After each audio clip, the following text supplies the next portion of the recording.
দেখো এই যেগুলো হলো শিমলা মরিচ।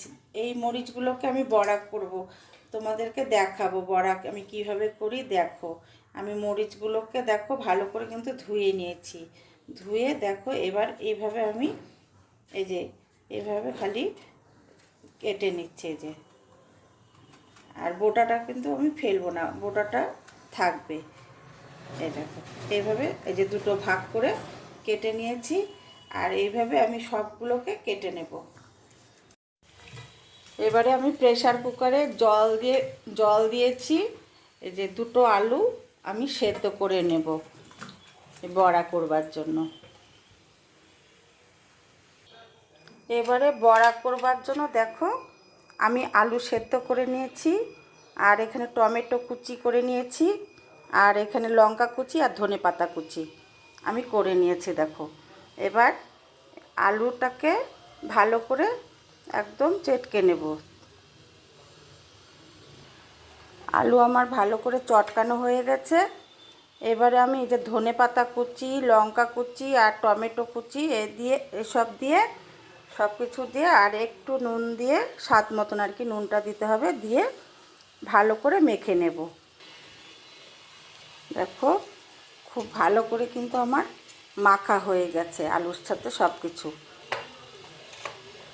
এবারে আমি ব্যাটারটা তৈরি করে নেব বড়া করবার জন্য। এই যে চালের গুঁড়ো দিয়ে দিলাম, চালের গুঁড়োটাই বেশি দিচ্ছি, আর দিয়ে দিচ্ছি বেসনটা একটু কম দিচ্ছি, আর দেব কিছু পোস্ত, এই যে গোটা পোস্ত দিয়ে দিলাম, আর দিয়ে দিচ্ছি হলুদের গুঁড়ো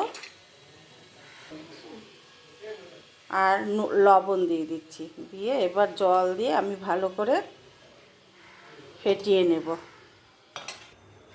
ব্যাটারটা দেখো আমার একদম তৈরি হয়ে গেছে। দেখো চিড়ে নিয়েছি, আর ভেতরে যে একটা শীট থাকে ওটা একটু বের করে নিতে হবে। এই যে সাদা রঙের একটা শীট থাকে, ওই শীটটা বের করে নিয়ে তারপরে এই যে আলুটা যে সব কিছু দিয়ে আমি মিশিয়ে নিলাম, এই আলুটার পুরটা এইভাবে ভরে দিতে হবে এই লঙ্কাটার ভেতরে। এইভাবে ভালো করে ভরে দিয়ে তারপরে এইভাবে চাপা দিয়ে দিতে হবে। দেখো এইভাবে চাপা দিয়ে দিতে হবে।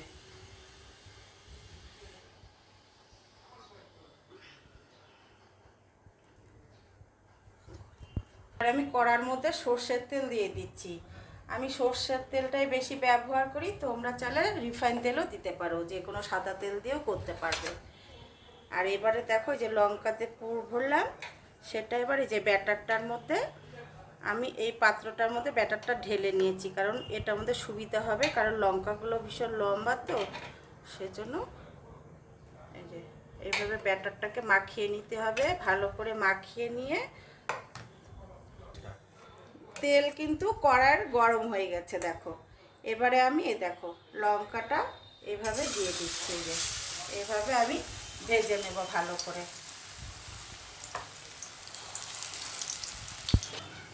দেখো বন্ধুরা আমার কিন্তু এক পাশ ভাজা হয়ে গেছে, দেখো আরেক পাশ আমি উল্টে দিলাম। দেখো বন্ধুরা আমার কিন্তু দুপাশ একদম পুরোপুরি ভালো করে দেখো ভাজা হয়ে গেছে। আর এইভাবে আমি সমস্ত বড়াগুলোকে ভেজে নেব। আর এটা কিন্তু সন্ধ্যাবেলায় টিফিনেও খুব ভালো লাগবে খেতে, কারণ এটা চায়ের সাথে বা সস দিয়েও খুব একটা মুখরোচক বড়া আর কি। যাই হোক, তোমাদের যদি ভালো লেগে থাকে আমাকে লাইক কমেন্ট করো, শেয়ার করো। সকলে ভালো থেকো, সুস্থ থেকো।